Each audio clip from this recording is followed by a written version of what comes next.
quero falar um pouco pra vocês sobre o Capuz Vermelho, que é um dos personagens que, ultimamente, junto do Anakin, tá me chamando bastante atenção. E vocês vão ver um pouquinho nesse vídeo do porquê. Jason Todd, ou Capuz Vermelho, ele entra junto na questão do Anakin, onde são personagens que, sejamos sinceros, têm ações muito mais humanas do que aquele herói que você vê e é meio inalcançável, porque não vivemos num mundo cor-de-rosa. Então, um dos motivos do porquê que existem personagens que vendem tão bem é justamente quando o público consegue se identificar com o personagem. E a gente tem ótimos exemplos de heróis que conseguem fazer isso, como o próprio Homem-Aranha, que faz isso muito, muito bem. Mas, Kaique, quem é Jason Todd? Quem é Capuz Vermelho? Cara, Capuz Vermelho e o Jason Todd, eles são a mesma pessoa. Eu acho que eu não preciso falar isso pra ninguém. Mas o começo dele foi muito diferente do que ele chegou a se tornar no final. A história do Jason é até que muito boa no começo. Por mais que não foi tão aclamada no público, e eu ainda vou comentar isso mais pra frente, mas ela não foi muito bem aclamada pelo público. Jason é encontrado tentando roubar as rodas do Batmóvel. Convenhamos que ele tem que ter muito culhão pra isso. Respeite o menino Jason, porque puta que pariu, ele tem que ter culhão pra caralho pra fazer um negócio desse. O Batman encontra ele tentando roubar as rodas do Batmóvel. E o Batman, só pelo olhar dele ali, encarando o Jason, confrontando ele um pouco, ele percebe que o Jason, logo se ficasse ali, se tornaria mais um criminoso pelas ruas de Gotham City. Parece que Jason tem um ódio grande e reprimido dentro de si. Ele é um jovem com ações imprudentes e que passa muito do limite por meio das mãos deles. Por meio das mãos dele. Enfim, Jason é uma criança com ódio reprimido e é um garoto que tem ações imprudentes. E a gente vai vendo isso mais pra frente conforme ele é melhor adaptado. A questão é que Batman, ao ver isso, tenta dar uma curva nesse destino final dele para que ele não acabe como mais um criminoso em Gotham City, dando ao Jason as roupas de um Robin, assim como a gente teve no primeiro Robin.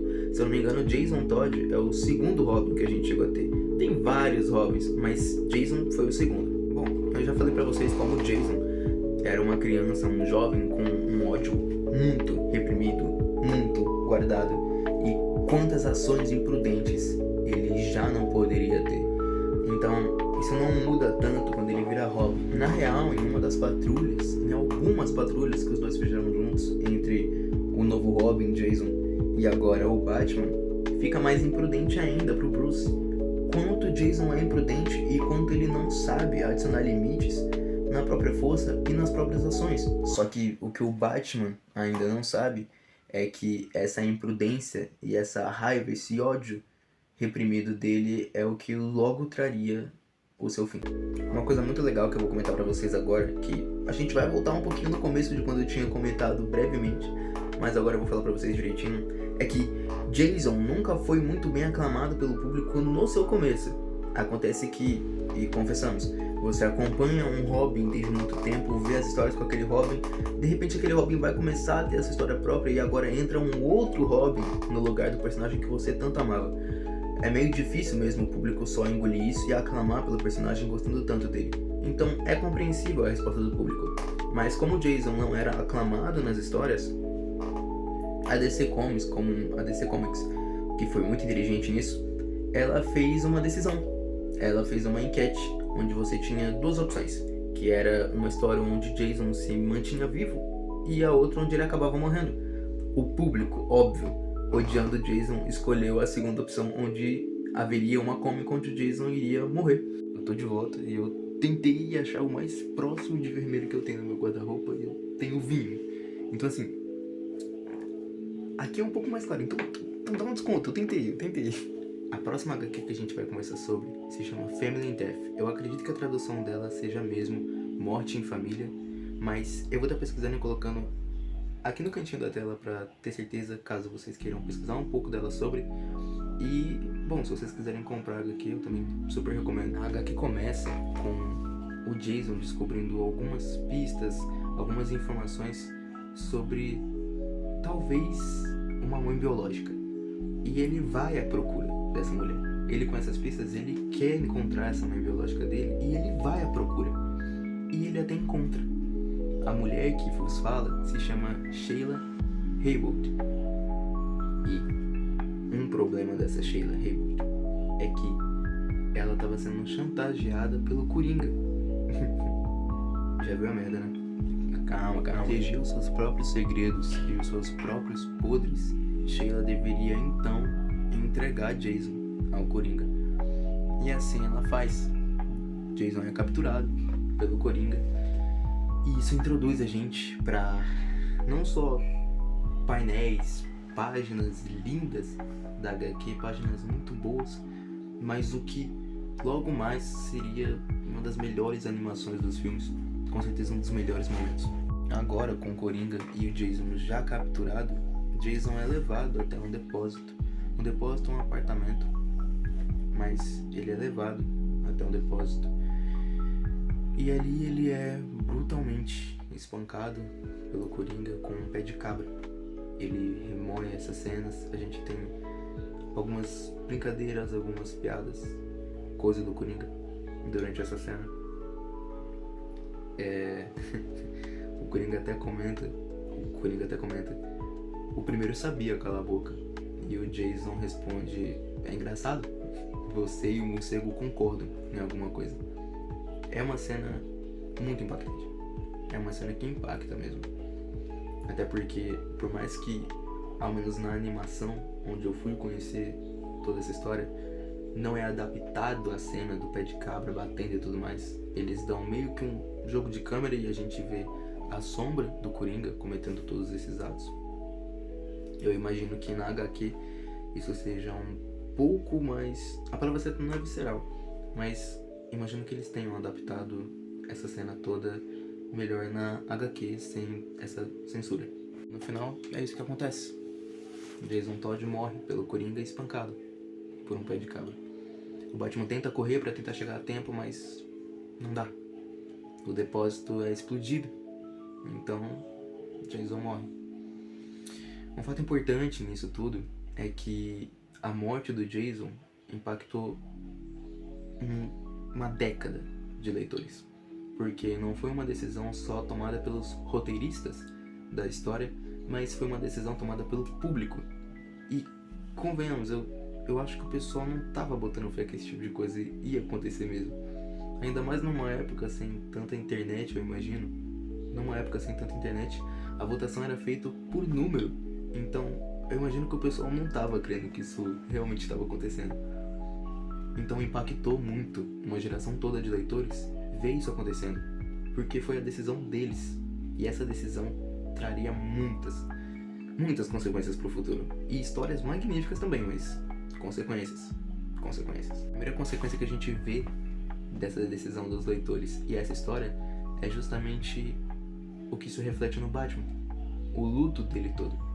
Antes de Jason ser um Robin, antes dele ter se tornado um Robin e herdado as vestes do Robin para poder lutar junto do Batman ali, Jason também era um filho pro Batman. Era cuidado como um filho, era visto como um filho pro Batman. Então, essa perca toda mexe muito com ele sobre a falha que ele teve com Jason. E ele guarda as vestes do Jason rasgadas, não de forma alguma como um troféu, mas como uma marca para lembrar ele daquela falha e que aquilo nunca acontecesse. Pois até nos dias de hoje, onde se encontrava a história, Batman ainda se culpava pelo que tinha acontecido com Jason. Com isso, a gente pula um pouco de tempo, a gente dá um salto no tempo, e essa culpa ainda segue o Bruce, essa culpa ainda segue o Batman por longos e longos anos. Mas agora a gente vê um retorno. De repente, Gotham City conhece um novo vilão, um novo criminoso, chamado Capuz Vermelho. Esse criminoso, ele constantemente ataca, ameaça a vendedores, criminosos ali de Gotham City. E os métodos dele são simples. Ele usa armas de fogo e ele desvive essa galera toda. Crack, F, blau blau, bau bau. Entendeu? Mas enquanto isso chega ao Batman e ele tenta pesquisar um pouco, ele tenta ir atrás, acontece algumas lutas E o Batman percebe que esse capuz vermelho, ele sabe muito sobre o Batman. Mas não como qualquer um dos vilões ali. É de primeira. É nas primeiras batalhas. Ele já demonstra que ele tem um conhecimento a mais sobre o Batman do que os outros vilões têm. Ele sabe das suas estratégias. Ele sabe de detalhes que mais ninguém conheceria. E isso eu não digo referindo a ninguém conheceria a não ser o Jason. É ninguém conheceria esses detalhes. Esse vilão, o Capuz Vermelho, ele sabe como é o estilo de luta do Batman. Ele consegue ver o que o Batman vai fazer. Ele sabe das armas que o Batman tem. Então, ele consegue ler o Batman como um livro durante as suas lutas, sabendo muito bem a hora de recuar e a hora de avançar. E isso intriga muito o Batman, porque isso de forma alguma é normal. É um vilão novo, um criminoso novo na cidade, e ele já sabe cada um dos seus movimentos. É aí que a revelação acontece. Depois de um tempo, após algumas pesquisas tentando entender de onde esse criminoso novo veio e de onde ele saiu, o que ele quer, Batman em alguns confrontos vai percebendo algumas coisas. E até que ele chega a uma resposta e tem a sua conclusão. Capuz Vermelho, na verdade, é Jason Todd. O Robin que ele pensou está morto. A verdade é que Jason Todd viveu anos e anos com dor e sofrimento, tentando entender por que o Batman, depois de tudo que o Coringa fez, como que ele conseguiu perdoar isso tudo? Por que ele não foi atrás do Coringa? Porque o Coringa saiu vivo dali. Então, por que ele não fez nada? Visão do Jason, o problema estava longe de ser sobre ele ter morrido. Ele sabia das consequências quando ele saiu sozinho. Ele tinha noção disso. Esse não era o problema para ele. Mas o problema era justamente esse. O porquê que o Batman, o porquê que o Bruce, o seu pai, não fez nada com o Coringa a respeito. Tanto, a batalha chega no seu clímax. E aí entra as melhores partes do filme. A melhor coreografia, a melhor luta, os melhores diálogos. É simplesmente maravilhoso, como eu já falei várias vezes pra vocês. Mas é aí que a gente vai chegando no final. E a gente tem um último confronto. Jason não tá mais conseguindo tanto a se igualar, a trocar porradas com o Batman. E nisso, jogado já contra a parede, o Batman dá um chute, dá um golpe nele, um pouco mais forte. Isso faz com que a parede quebre e revele um apartamento. Nesse apartamento, Jason coloca Batman contra a parede com uma escolha. E é onde revela tudo isso pra gente. Jason tá ali porque ele quer uma resposta. Ele não quer dominar a cidade, ele quer uma resposta. Entre tantos ótimos diálogos maravilhosos, Jason coloca Batman agora contra a parede. Ele precisa escolher. Jason quer entender o porquê ele manteve o Coringa vivo. Nisso, ele quebra uma porta que tinha ali e revela pra gente o Coringa amarrado, preso em uma cadeira. Nisso, Jason começa a confrontar e conversar com o Batman, perguntando por que ele não fez nada. E se ele não fez nada antes, ele vai ter que fazer agora. No clímax do filme, Jason, em seu em seu auge, ele joga uma arma pro Batman e fala o seguinte: você vai ter que escolher esse maníaco louco ou então seu filho. Batman então é colocado contra a parede, porque ele precisa tomar uma decisão. Ou ele recua, ou então ele dá um passo adiante da linha que ele jurou nunca cruzar. Matar alguém. Jason joga uma arma nas mãos do Batman e agora ele precisa tomar uma decisão. É aqui e agora. Ele não pode recuar. Ele precisa escolher. Ele vai precisar escolher entre seu filho ou o maníaco louco que ele sempre deixa solto. Batman, diante daquela situação, ele nega. Ele não vai fazer isso. Ele nunca vai tirar a vida de um homem. Nunca. Ele dá as costas e começa a sair do local. Jason, então, nesse caso, tira a arma que estava apontada para a cabeça do Coringa e aponta diretamente pro Batman. E começa ainda a falar com ele: você precisa fazer uma escolha. É eu ou ele. Essa é a hora. Você precisa escolher. E nesse surto de fúria do Jason, ele puxa o gatilho. Nessa hora, Batman, que tava voltando já, ele já tava andando, já tava pra sair de cena, tava de costas, ele tava puxando um batirangue por aqui. Nessa hora, o Batman desvia da bala e joga um bumerangue. O bumerangue acerta certinho na arma, e o Jason vai dar um próximo disparo e a arma acaba explodindo na própria mão dele. Nessa hora, o Coringa tá solto.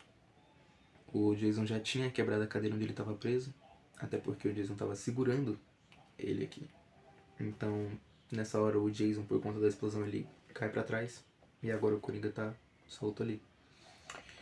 O que revela pra gente mais uma coisa. Acontece que ninguém vai sair dali vivo. Ninguém. Assim como o Jason estava fazendo com os outros criminosos, ele implantava bombas dentro dos prédios, nas paredes. E ele fez a mesma coisa com aquele apartamento. Ele encheu aquilo de dinamite. Encheu aquilo de bombas. E ele aperta para ativar. E começa um contador de 20 segundos. Batman tem 20 segundos para entender o que ele vai fazer, qual decisão ele vai tomar e quem ele vai salvar. E o Coringa ainda tenta interromper. A primeira reação do Batman é tentar correr pro explosivo para tentar desarmar, pegar ele, jogar fora, pela janela talvez. Mas o Coringa não deixa. O Coringa agarra, joga o Batman de volta e nega: não, todo mundo aqui vai se divertir. Agora é a minha vez de me divertir.